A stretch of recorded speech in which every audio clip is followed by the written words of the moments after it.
So let's understand what that entrepreneurial mindset is like and some of the shifts you may have to consider working your way through. There's a lot of quotes like this out there. 90% of startups don't survive, and 5 out of 10 startups. It's always a number. There's always this number that people throw out about startups not surviving or new businesses not surviving. But it's not as simple as this. This isn't really what happens. Generally, the more accepted number would be that 50% of startups don't survive beyond 10 years. And that could be for many different reasons. In fact, some of those reasons are if they get acquired by another business. So yes, they didn't survive in their current form, but they've gone into another form as part of another business. Or the owner has sold the business to someone else. So therefore that business stops and it becomes someone else's business. There's too many things that can really account for that. But a lot of the scare tactics that go on are just from people who have heard some number in the past, have added what they think it might be, some memory of it, and go, oh, yeah, this is what we're going to do. We're going to tell you that 90% of startups don't survive. And it's actually not true. What it might be is that 90% of startups in the investment field may not get funded and may not succeed, but that's not the same as business. A startup and new business, different things. A startup is a very high value, fast growing, rapidly growing entity that needs investment from outsiders in order to reach its very, very big goals. So you're thinking of, Amazon, you're thinking of most apps, you're thinking of most of the modern tech startups that we've worked with in the past that you've used. Any of those, that's a startup. A new business is not a startup. A new business is buying a food truck and opening a food truck. Starting your own accounting firm if you're an accounting person, starting a digital marketing business if you are someone who understands technology and digital marketing. Those kind of businesses are much more likely to succeed than the startup. The startup is very high value, but also high risk. The regular business, a lot lower risk, but also a lot lower value over time. They're usually run by sole traders or families or people who formed a small company that just sort of does that, and they make enough money to sort of make money through their lives. Buying themselves a job is what most entrepreneurs do. But we seem to think that the success or failure is all around how we execute. If we follow certain rules, do specific things, and that comes from an accounting mindset where there is specific accounting things you need to do at a 30% margin, do this, pay this, do these things. The reality is, though, that you can do all those things and still fail because the success is fundamentally tied to your way of thinking, not just the way that you happen to build. So, your core objective is to really take yourself from a fixed mindset to a growth mindset. And we do talk about mindset. It's just a way of thinking about things. It's a way of framing things that are happening, handling failure, all that sort of thing. And we'll cover some of that before we go at the end of this. The fixed mindset is all about the world has scarce resources. There's not enough money to go around, all those sort of things. The growth mindset says, yes, there are scarce resources, but we've found an opportunity. Yes, there is not enough money around, but we know where to find where the money is. It's shifting that around from going, no, it's not possible to, this might actually be possible. So the myth is that the entrepreneurial mindset is something you're born with. It's something that you'll have because your parents were entrepreneurs, which is not always the case. In fact, so many cases I've seen entrepreneurs who, especially in migrant communities, will produce children who are not entrepreneurial in the slightest and have no interest in taking on the business because they've been put through education to become lawyers and doctors and engineers rather than business owners and entrepreneurs. The idea being that we want to create a better opportunities for our kids in the future, and they shouldn't have to run a shop because they can be lawyers and doctors. So you see a lot of that just not playing out, where just because your parents were an entrepreneur, it means that you're going to be an entrepreneur. My parents are 100% not entrepreneurial, never have been, never run a business, never done anything outside of having full-time work. I have grown up with a very entrepreneurial trait where I've always had this sort of, a mindset of this growth and finding abundance where other people find, lacks of opportunity, or, realizing that money spent is not always wasted, but it's sometimes an investment in things. And that's something that I've grown up with. So you don't get born as the entrepreneur. it's something you eventually take on. The truth is that risk is a matter of how you perceive it. So, what someone might see as a horrible risk, they could lose everything, someone will see as a massive opportunity that no one else seems to be taking. Failure might be seen as the greatest shameful thing ever. Oh my goodness, I failed to launch this business. Oh my goodness, I failed to get this particular contract. Whereas someone like me starts something new every month, and most of those things fail. Like 12, 11 out of 12 a year will fail. And I'm okay with that because I look at it as, okay, well, that's one less thing I have to do this year. Or it gives me learning. So I go, oh, that didn't work, but one part of this did, and I'm going to do more with that. Resources are often seen as something we don't have enough of, but quite often it's how we allocate the resources we have. So the abundance mindset, the entrepreneur mindset, looks at resources as things that are allocated in very liquid, very movable ways, where the employee mindset is usually we don't have enough resources, therefore we cannot do anything. And then there's also the lack of certainty, or we call it ambiguity. It might work, it might not. There might be things that happen that cause it not to work. There might be things that happen that cause it to work. An employee will tend to look at these things as black and white, as yes, no. Whereas the entrepreneur will look at them and go, how do I navigate my way through this? So I look at things like the current energy crisis in the world, the cost of living crisis. I own a number of businesses, cafes, menswear stores, barbershops, training company, all that sort of stuff. And I go, well, every one of those can be very, very dramatically impacted, particularly the cafes and menswear stores, by a cost of living crisis that's also accompanying a fuel supply crisis. So I look at that and go, well, that's interesting. I'm not panicking. I'm just going, well, how do I navigate my way through this? How do I prepare for this? Given that 30% of the products I sell in one of my cafes are shipped in from very remote areas that are not close to where the cafes are located. So, how do I navigate through this? Do I find more localized suppliers to reduce the fuel costs and the potential disruptions? Or do I remove certain items from the menu until we get through this crisis? So, we look at this as an opportunity to change things up, to review what we're doing rather than, oh, shut it down, panic. It's a very specific psychological operating system you're running in. You're running in a very specific way that questions everything, sees opportunities in everything, but also sees risk as a stepping stone to take rather than something to avoid. So it's not a personality type. You're not born with it, but it's something which you develop over time. The first place that we need to really address with the entrepreneurial mindset is the scarcity trap, that there's not enough time, there's not enough capital, there's not enough resources. And scarcity based leaders, often who are managers, accountants, they tend to be paralyzed by what they lack because they're working in spreadsheets, they're working in, in things which actually tell you right in front of you that there's not enough coming in and there's too much going out.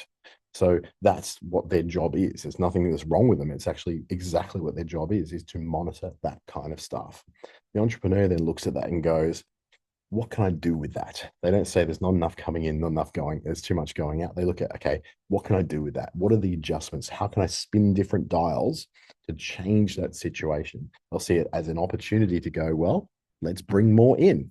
Okay, rather than just spending more, let's bring more in to be able to account for that. Where the usual reaction to, say, an employee will be, let's cut costs, cut programs, cut all those things.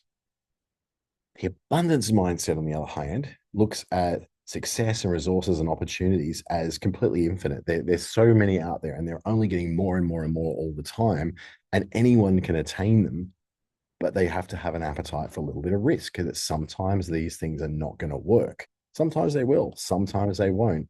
And I guess in my case, it's holding onto physical things very lightly, like property and belongings and the things of life, cars and caravans and jet skis and all those sort of things, holding onto them very lightly, knowing that at any time you might need to get rid of those.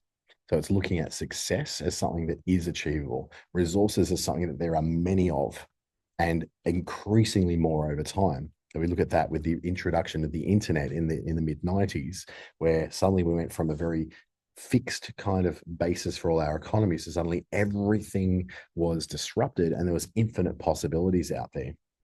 So the language of abundance tends to be a little different. where somebody who is working in a financial area would say, well, these are costs. The entrepreneur tends to go, these are investments. So, for instance, I went on a trip to Melbourne, Canberra, and Brisbane recently, and it cost me roughly around $4,000 to be able to conduct meetings, to get there, to accommodate myself there, feed myself there, get around, transportation, flights, all that thing, about $4,500. So it wasn't cheap. It was actually an expensive trip to take for 10 days, but I was only paid out of that $1,500. So the regular employee limitation mindset would say that's a loss. There was a negative return on investment from that. I look at it and go, that's an investment in the next part of work that I'll get that will lead me to those places. So look at it. What was the investment in Victoria, in Melbourne?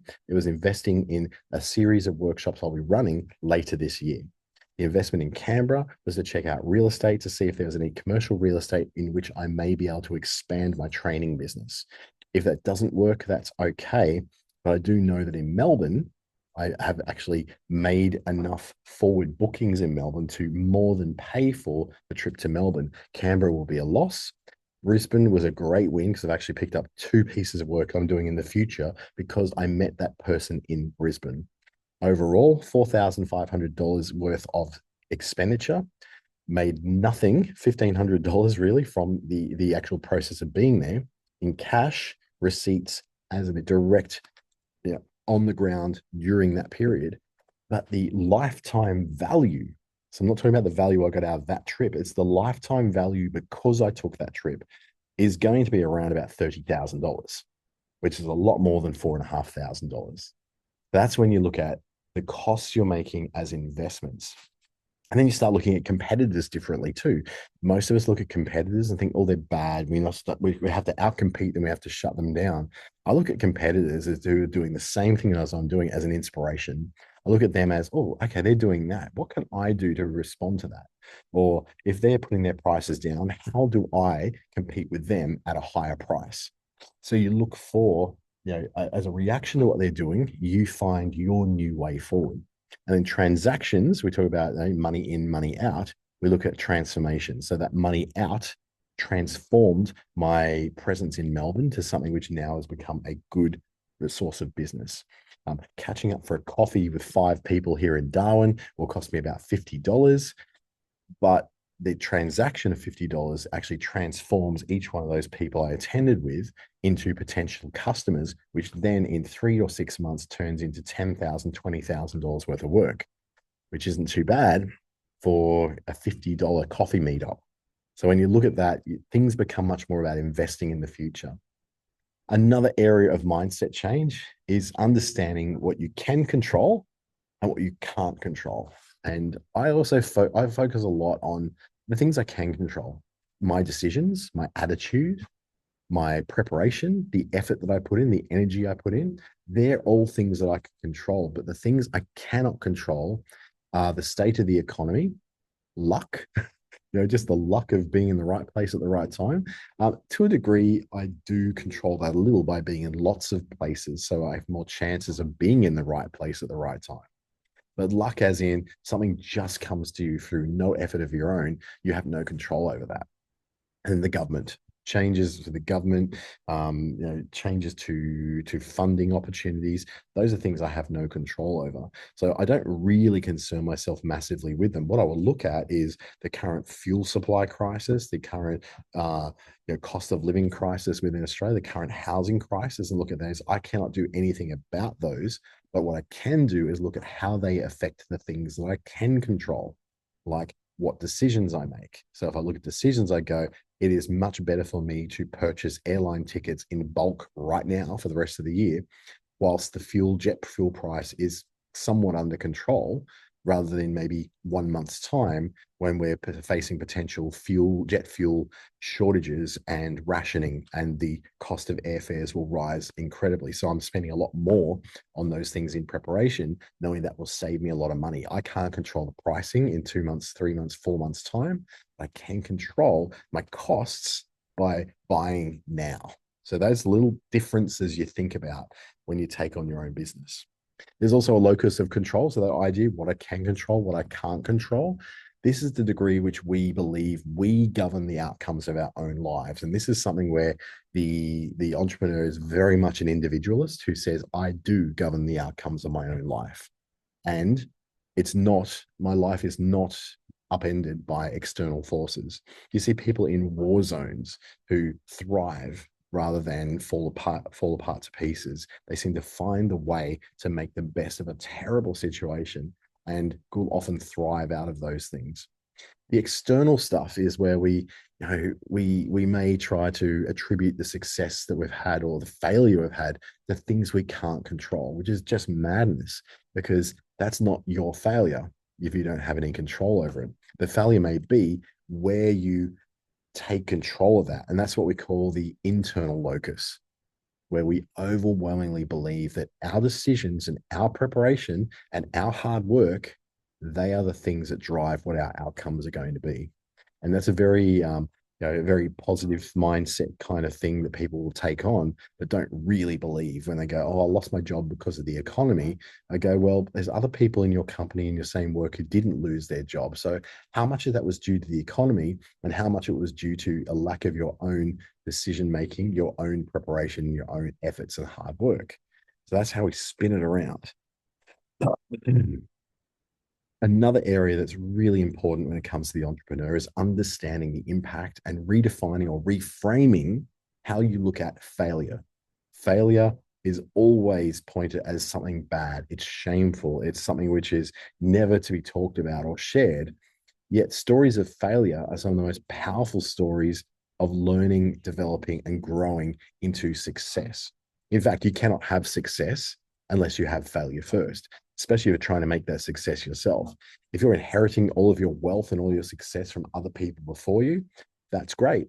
Then this is probably, you're going to actually really struggle with failure one day because you've never seen what failure looks like in your life. You don't know how to fail.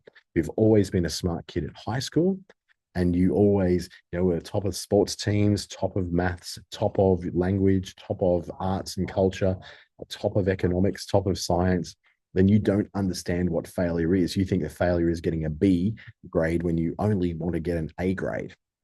I've got some news for you. You're going to hit a very big world that's going to cause you to fail. And you'll fail because you're just not as good as people who've been doing this for 20 years ahead of you. So I want you to think about how you approach failure and how much you see shame in failure, how much you get pressure from people in family, friend circles when there's failure in your life. And I want you to go, well, what if your resume or your CV listed every single mistake you ever made? Not all your successes. Oh, I got this job and I did this sort of job, and then I moved on to a better job and did this. What if you could list all the things where you went backwards? I've got a portfolio career, as most people who are Gen Z will end up having as well. Lots of different jobs where you move around. You don't stick with one thing or one career forever. You kind of jump around a bit, right? We call it a portfolio career. That's what the CV I'm talking about is. It shows the portfolio career. You did this job, then you went to the next job. It didn't work out. So you list that as well. That was a failure. And you're very honest about it. Entrepreneurs need to be very honest about their failures because that creates trust in the people who will work with them, but it also gives you a bit of resilience, strength.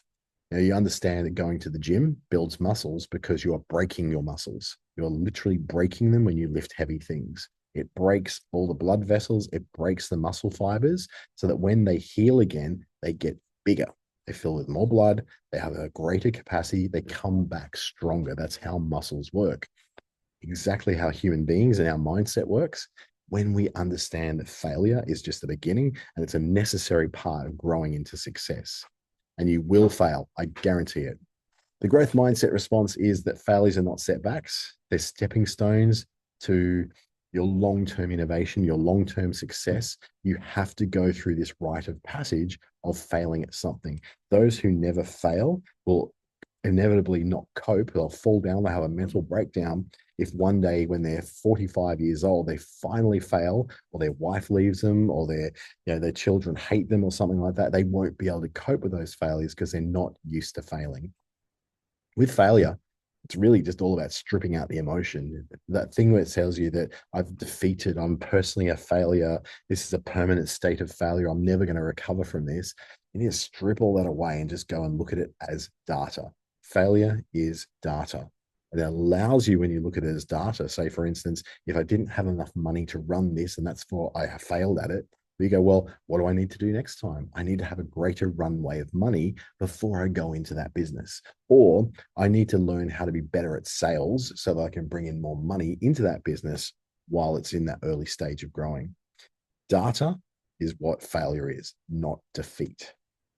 So the failure resume would be, make sure you look at the mistakes you've made, the things that have just not led to great outcomes for you, and record them.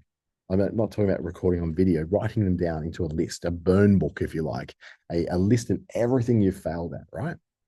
And then what you do is dismantle the need to be perfect at things, because success doesn't come in a straight line. It's like a wandering, zigzagging path through a very, a forest full of, trees and rocks and animals that you want to avoid.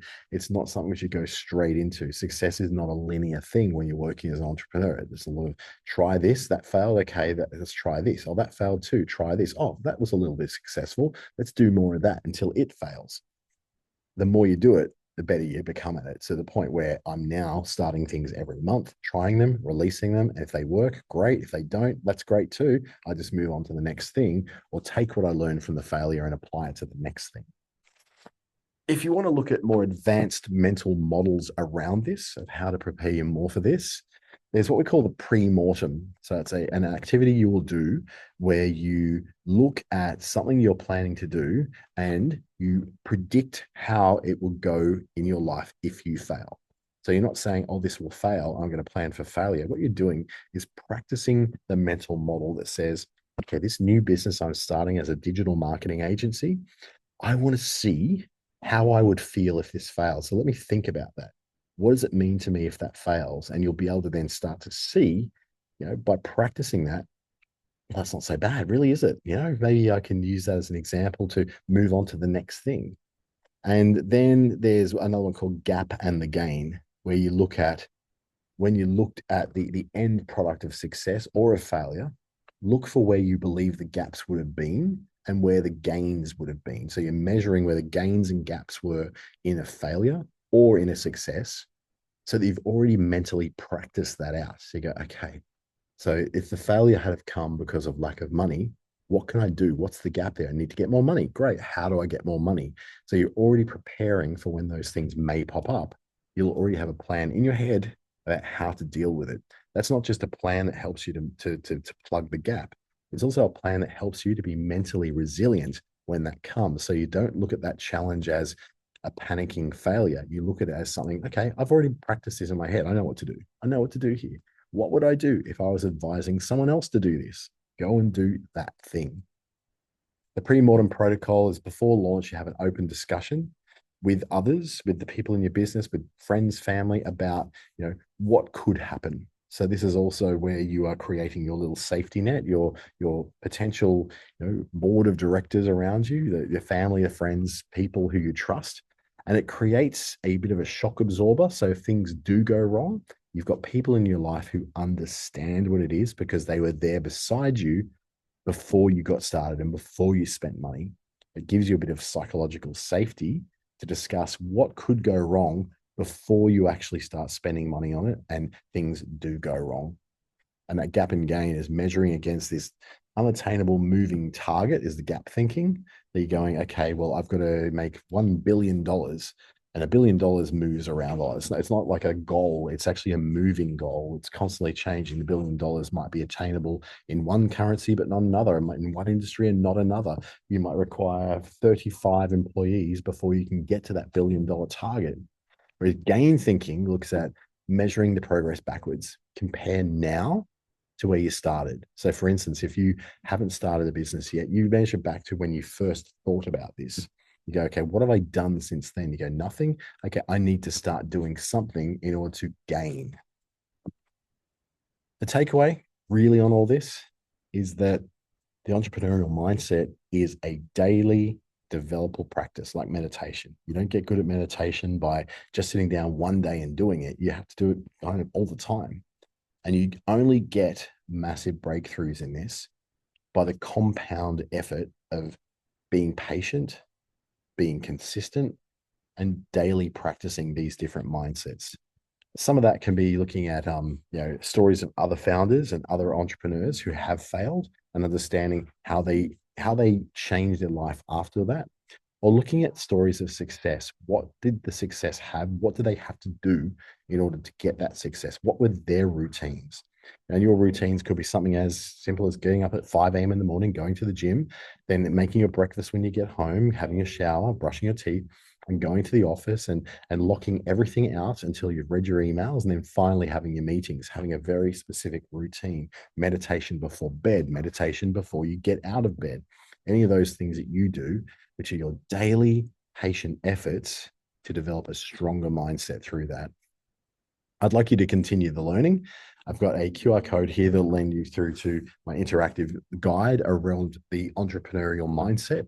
So you can go to either the address at the bottom of the screen there, or you can just get onto that QR code and that will take you there as well.